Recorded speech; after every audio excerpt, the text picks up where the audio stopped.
Pancreas. ठीक है, तो देखते हैं पैनक्रियास। पैनक्रियास, ठीक है, तो पैनक्रियास जो है ये क्या होता है? इट इज अ हेटेरोक्राइन और मिक्स्ड और कंपोजिट ग्लैंड भी कहते हैं। इसका मतलब क्या हुआ? इसमें endocrine part as well as exocrine part दोनों है। ठीक है, तो लिख लेते हैं इट इज अ हेटेरोक्राइन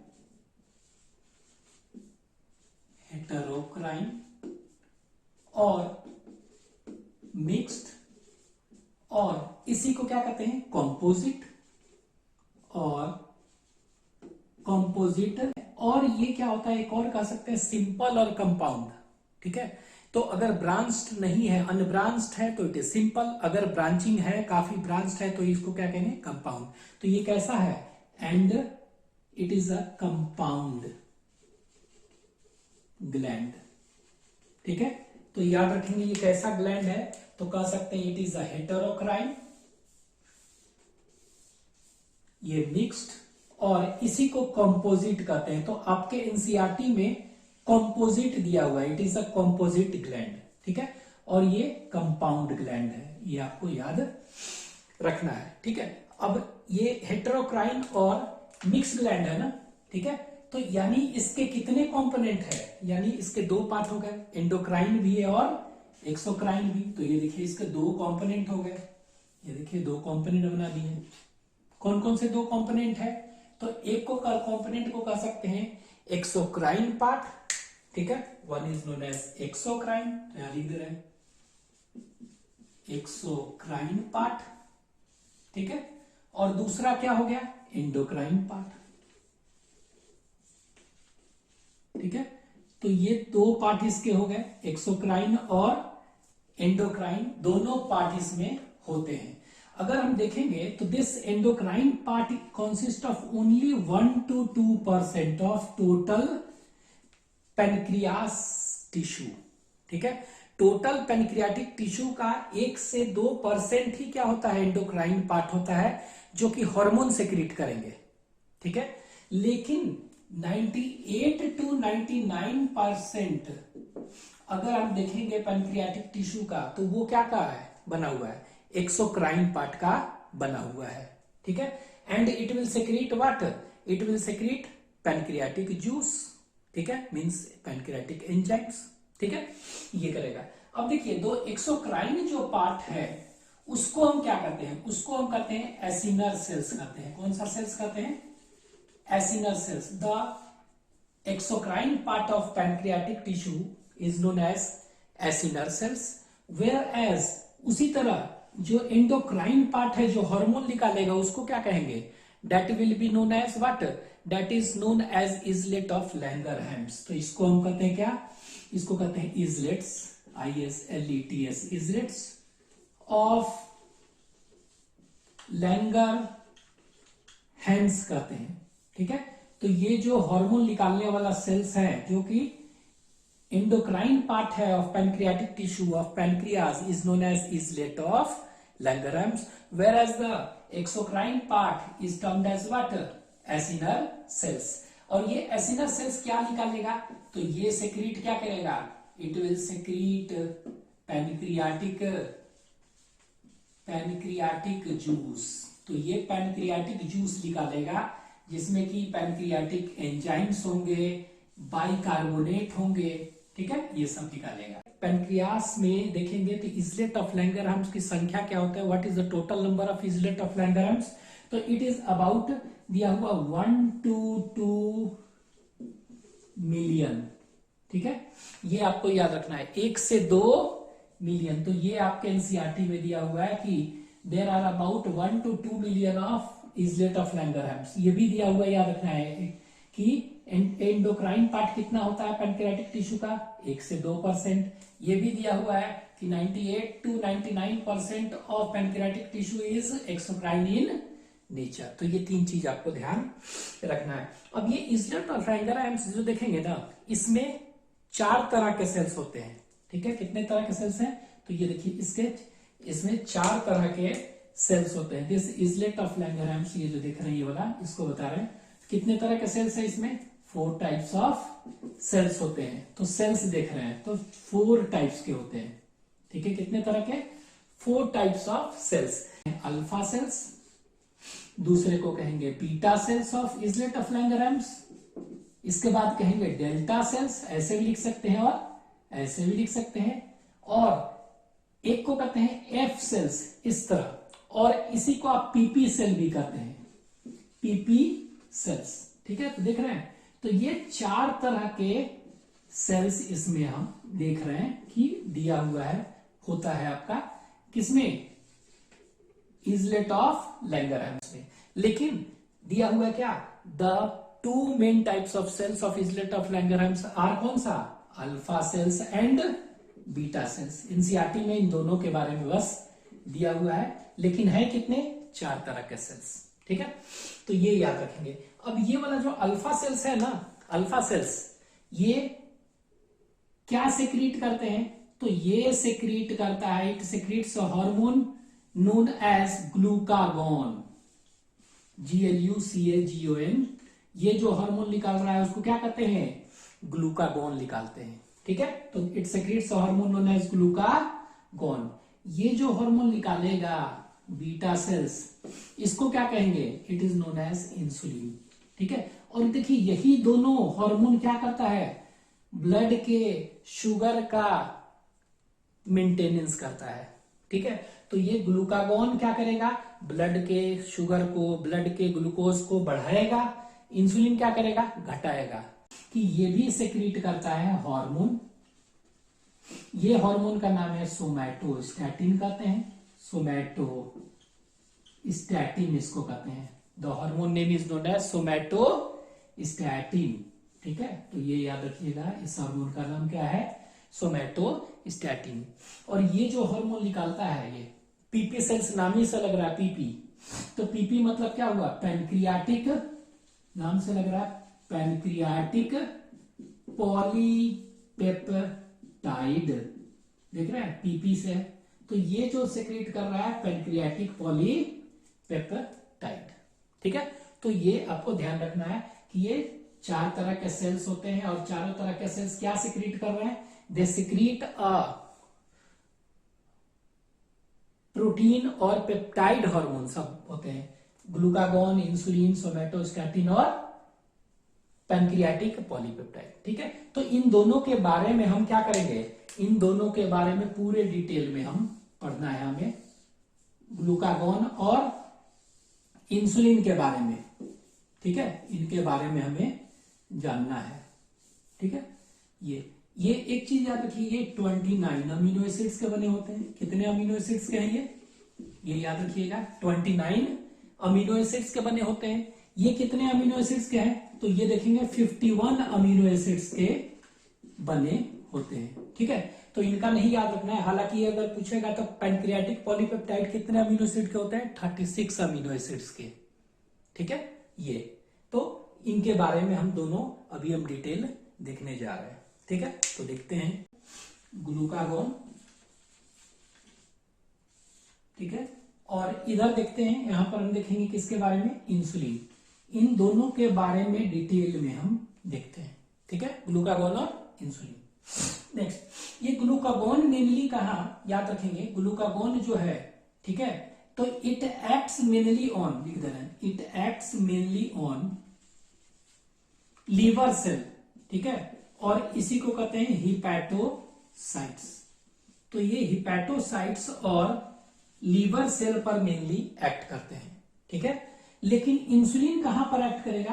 तो ये इट एक्ट्स ऑन, ठीक है, मेनली ऑन तो यहां देखिए हिपैटोसाइट्स तो था ही, ठीक है, हिपैटोसाइट्स तो था ही, लेकिन ये एडिपोसाइट्स पर भी करते हैं, एडिपोसाइट्स पर भी एक्ट करते हैं। एडिपोसाइट्स कहने का मतलब क्या हुआ? Cells of adipose tissue. तो यहां पर हम लिख दे रहे हैं, ये देखिए सिर्फ हिपैटोसाइट्स पर, ये कहां पर है?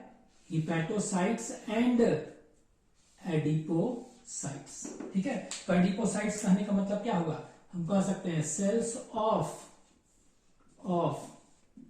एडिपोस टिश्यू, ठीक है, उन पर भी ये एक्ट करते हैं। ठीक है, नेक्स्ट, अब ये करता क्या है, ये ग्लूकागॉन जो है ब्लड के शुगर के लेवल को बढ़ाता है और इंसुलिन क्या करता है, उसको घटाता है। तो कैसे बढ़ाते हैं और कैसे घटाते हैं वो हमें देख लेते हैं, कैसे बढ़ा रहे हैं और कैसे घटा रहा है। ठीक है, तो ग्लूकागॉन जो है, ठीक है, ग्लूकोज लेवल को ये क्या कर रहा है, बढ़ा रहा है। ठीक है, कैसे, तो देखिए ये करता क्या है, यहां पर इस तरह की तरह, ये इस तरह से ऐसे बनाते रहे। ठीक है, यहां पर देखिए एक प्रोसेस होता है,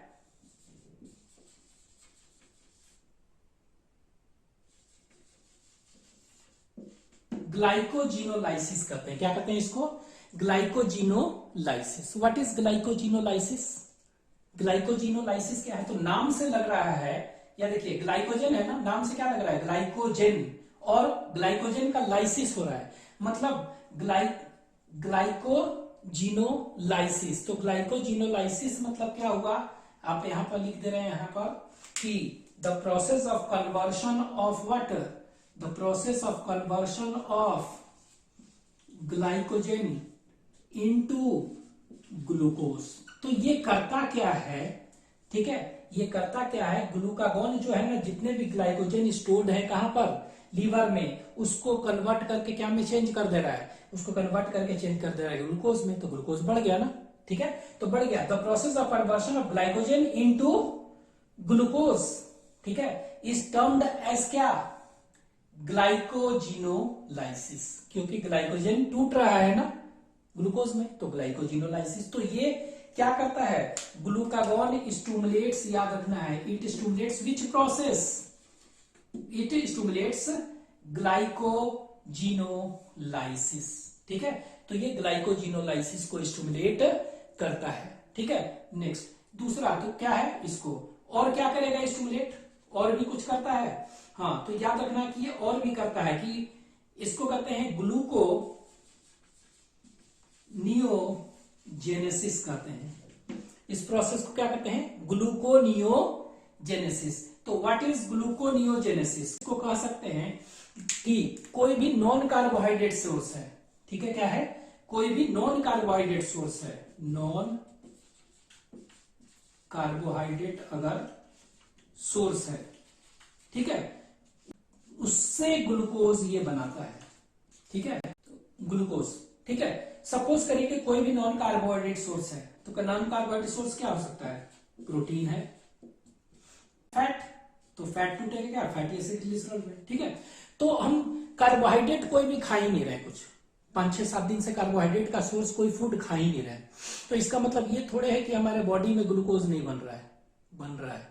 अंडर एक्सट्रीम डिमांड क्या होता है कि ये जो नॉन कार्बोहाइड्रेट सोर्स है ना, जैसे कि प्रोटीन है, फैट है, ये भी क्या होते हैं, ये भी टूट कर क्या होते हैं, it is converted into glucose.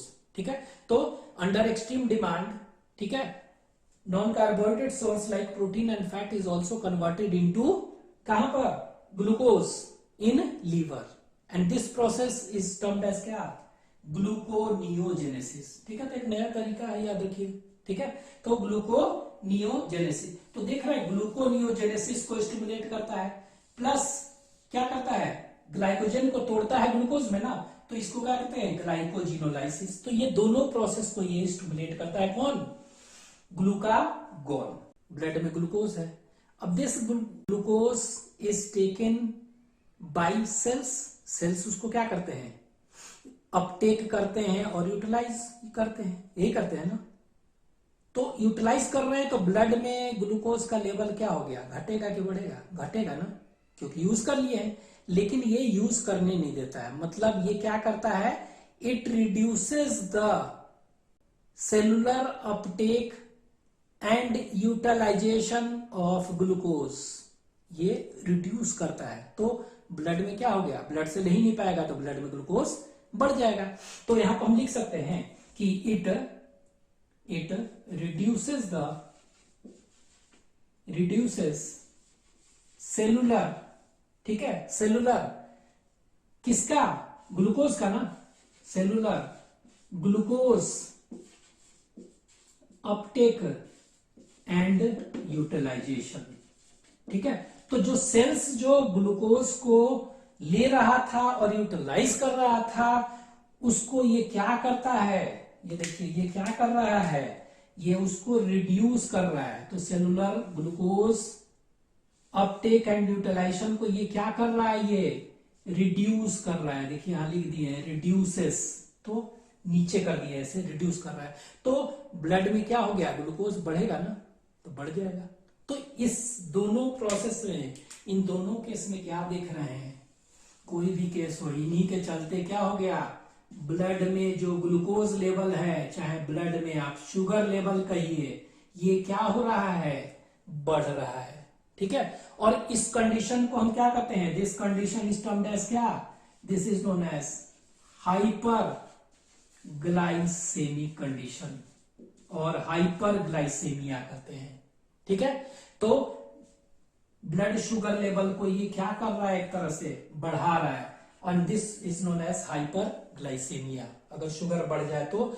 And such hormone is termed as क्या, हाइपर ग्लाइसेमिक हार्मोन, और इस हार्मोन को क्या कहेंगे, हाइपर ग्लाइसेमिक हार्मोन कहेंगे। ठीक है, क्या कहेंगे इसको, और ऐसे हार्मोन को क्या कहेंगे, हाइपर GLYCAEMIC हाइपर ग्लाइसेमिक हार्मोन। ठीक है, तो ये देखिए, अब देखिए ब्लड शुगर तो बढ़ा दिया, तो ब्लड शुगर बढ़ गया, और ये बढ़ाते जाएगा, और एक कंडीशन, इसको क्या कहते हैं हम, ये डिजीज को डायबिटीज, डिसऑर्डर को डायबिटीज मेलिटस कहेंगे, और ये डायबिटीज मेलिटस कहते हैं। It causes what, it causes diabetes mellitus. ठीक है, और ये डायबिटीज मेलिटस में होता क्या है, तो दो चीज याद रखना है, क्या क्या होता है, loss of glucose through urine, सब मालूम है आपको, लॉस ऑफ ग्लूकोज और ब्लड शुगर कह सकते हैं। ठीक है, थ्रू यूरिन होगा। ठीक है, और जब भी ग्लूकोज, एक्सेस ऑफ ग्लूकोज अगर यूरिन से निकलेगा और नॉर्मल कंडीशन है, तो उसको क्या कहते हैं, उसको कहते हैं ग्लाइकोसूरिया, ग्लाइकोसूरिया। ठीक है, ये दूसरा क्या हो गया, ग्लूकोज तो निकल ही रहा है, लॉस ऑफ ग्लूकोज। दूसरा इसमें क्या होता है, डायबिटीज में कीटोन बॉडीज का फॉर्मेशन होता है। ठीक है, तो फॉर्मेशन ऑफ कीटोन बॉडीज। ठीक है, और जब भी कीटोन बॉडीज बनेगा तो इसको क्या कहेंगे हम, कीटोन्यूरिया कहते हैं। ठीक है, तो formation of ketone bodies, ketonuria, तो glucose through urine and ketone bodies का फॉर्मेशन, तो ये दो याद रखेंगे। तो कह सकते हैं diabetes mellitus, it is characterised mainly by glycosuria and ketonuria, excretory system में आप पढ़े थे। ठीक है, तो ये आपको याद रखने हैं। अब आगे देखते हैं, ये क्या करता है, इंसुलिन। ठीक है, ये तो हो गया कि ग्लूकागॉन, तो ग्लूकागॉन क्या हो गया, इट, एक लाइन में कह सकते हैं, इट स्टिमुलेट्स क्या, कौन सा process, glycogenolysis and gluconeogenesis, and it reduces cellular Uptake of glucose and hence it increases blood sugar. ये इंसुलिन क्या करेगा, इंसुलिन तो घटाएगा ना, इंसुलिन का इंजेक्शन वगैरह लेते हैं ना, वो क्या करता है, घटाता है। कैसे घटाता है, ठीक है, तो ये इंसुलिन एक्चुअली में क्या हो गया, ये इंसुलिन जो है ना, ये क्या करता है, यहां देखिए, ये स्टिमुलेट करता है, इस तरह लिख रहा है, ये भी उसी तरह करेगा दो काम। ठीक है, तो ये स्टिमुलेट्स क्या हो गया, ग्लाइकोजेनेसिस कहते हैं उसको, इट स्टिमुलेट्स व्हाट, ग्लाइकोजेनेसिस कहते हैं, क्या कहते हैं, ग्लाइकोजेनेसिस, इट स्टिमुलेट्स ग्लाइकोजेनेसिस। क्या है ग्लाइकोजेनेसिस, इट स्टिमुलेट्स ग्लाइकोजेनेसिस। तो व्हाट इज ग्लाइकोजेनेसिस, तो ये देखिए, ये ब्लड शुगर को कम करता है, मतलब जितने भी ग्लूकोज है ना, उसको क्या में कन्वर्ट कर देगा, ग्लाइकोजन में। मतलब ये ग्लूकोज था ना, इसको क्या में कन्वर्ट कर दिया, ग्लाइकोजन में कन्वर्ट करता है। ठीक है, तो ग्लाइकोजन में कन्वर्ट कर दिया, the process of conversion of glucose into glycogen is known as क्या, क्या बना रहा है, ग्लाइकोजन बना रहा है ना, ग्लाइकोजन बना रहा है, तो ग्लाइकोजेनेसिस ग्लाइकोजेनेसिस। यहां देखिए ग्लाइकोजन बना रहा है तो ग्लाइकोजेनेसिस, यहां पर ग्लाइकोजन को तोड़ रहा है तो क्या कहेंगे, ग्लाइकोजिनोलाइसिस। ठीक है, याद रखिएगा। तो ये कर रहा है, तो ये इट स्टिमुलेट्स क्या, glycogenesis, conversion of glucose into glycogen, ये कर रहा है इस तरह। और दूसरा क्या काम कर रहा है, ये स्टिमुलेट तो कर रहा है, दूसरा दूसरा ये क्या करेगा, और भी कुछ करेगा, ये वाला cellular glucose uptake and utilisation को ये क्या करेगा, बढ़ाएगा कि घटाएगा, इसको क्या करना है, कम करना है ना, तो बढ़ाएगा ना, तो बढ़ाने लगेगा तो सेल्स जल्दी जल्दी लेंगे तो ब्लड में ग्लूकोज क्या हो गया, कम हो गया ना, तो ये बढ़ाएगा। बस यहाँ रिड्यूस है, यहाँ पर क्या कर देना है, एनहेंसेस, तो यहां पर लिख दे रहा है it enhances cellular glucose uptake and utilisation. ठीक है, तो देख रहे हैं ये क्या कर रहा है, एनहेंस कर दे रहा है, तो cellular glucose uptake and utilisation को ये क्या कर रहा है, बढ़ा रहा है, तो सेल खूब ले रहे हैं तो ब्लड में क्या हो गया, ग्लूकोज कम हो गया, तो ग्लूकोज कम हो गया, ये भी ग्लूकोज जितने है सबको ग्लाइकोजन में चेंज कर रहा है। तो दोनों केस में क्या देख रहे हैं, दोनों के चलते क्या हो गया, ये एक्चुअली में देख रहे हैं, ये दोनों के चलते क्या हो रहा है, जो भी ब्लड शुगर बढ़ रहा था वो अब बढ़ नहीं रहा है, तो ये ब्लड शुगर और ब्लड ग्लूकोज लेवल को ये क्या कर रहा है, ये एक तरह से घटा रहा है। ठीक है, तो ये घटा रहा है, तो इसको क्या कहते हैं, हाइपोग्लाइसेमिक और ग्लाइसेमिया कहते हैं। और ऐसे हार्मोन को क्या कहेंगे, इंसुलिन कैसा है, इंसुलिन इज हाइपोग्लाइसेमिक हार्मोन। ठीक है, तो ये आपको ध्यान देना है, इन दोनों के बारे में लिख लीजिए। ठीक है, तो ये हो गया ग्लूकागोन के बारे में और ये हो गया इंसुलिन के बारे में। ठीक है, ये लिख लें।